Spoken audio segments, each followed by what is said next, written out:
دوسری مثال میں جیسے اللہ تعالیٰ نے فرمایا او کصیب من السماء فیہ ظلمات ورعد وبرق یجعلون اصابعهم فی آذانہم من الصواعق حذر الموت۔ عمومی طور پر آپ کیا سمجھتے ہیں یہ جو بات اللہ تعالیٰ نے ارشاد فرمائی ہے یہ اس کے رویے کو ڈپیکٹ کرتی ہے، یعنی ٹینڈنسی ہے، جو رجحان ہے وہ بار بار اسے لوٹا دیتا ہے اس بات پر؟ دیکھیں، اور خوف بھی کہیں نہ کہیں موجود ہے، جیسے دیکھیں ذکر جو ہوا ہے۔ پہلی مثال ہے نا، اس میں تو وہ شخص ہے جو ایمان کے بعد کفر میں چلا گیا۔ ٹھیک ہے۔ یہاں مثال میں منافقوں کے جو عمومی کردار کی مثال دی گئی ہے کہ دیکھیں، آسمان سے بارش سے مراد دین اسلام ہے، ٹھیک ہے۔ رحمت ہے۔ اس کے اندر صرف بارش میں فائدے کی چیز نہیں ہوتی، اس میں بہت ساری خوفناک چیزیں ہوتی ہیں۔ اچھا، اس میں یہاں مثال دی گئی، اس میں کڑک ہے، اس میں بجلی ہے، اور مختلف جو ہیں وہ انسان کو خوف لاحق ہوتے ہیں۔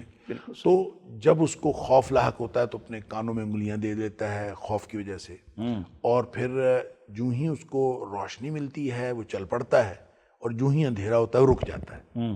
کیا مطلب؟ اس کا کردار یہ ہوتا ہے کہ ایک طرف وہ مسلمانوں کو دیکھتا ہے اور مسلمانوں کی فتوحات کو دیکھتا ہے، وہ اسلام کی جو امر ہے، اسلام کا غلبے کو دیکھتا ہے، تو پھر وہ چل پڑتا ہے ساتھ، اور جو ہی وہ دیکھتا ہے خطرات ہیں اور مشکلات ہیں تو وہ فوراً جو ہے وہ رک جاتا ہے۔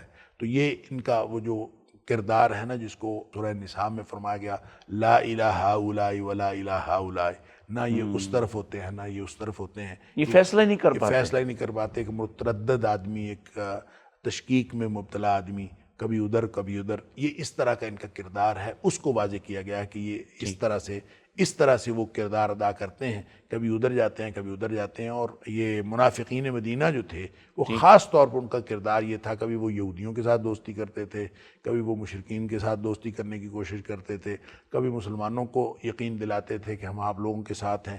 تو یہ ایک متردد آدمی کا جو کردار ہوتا ہے، منافق کا کردار وہی ہوتا ہے۔ جی ٹھیک ہے۔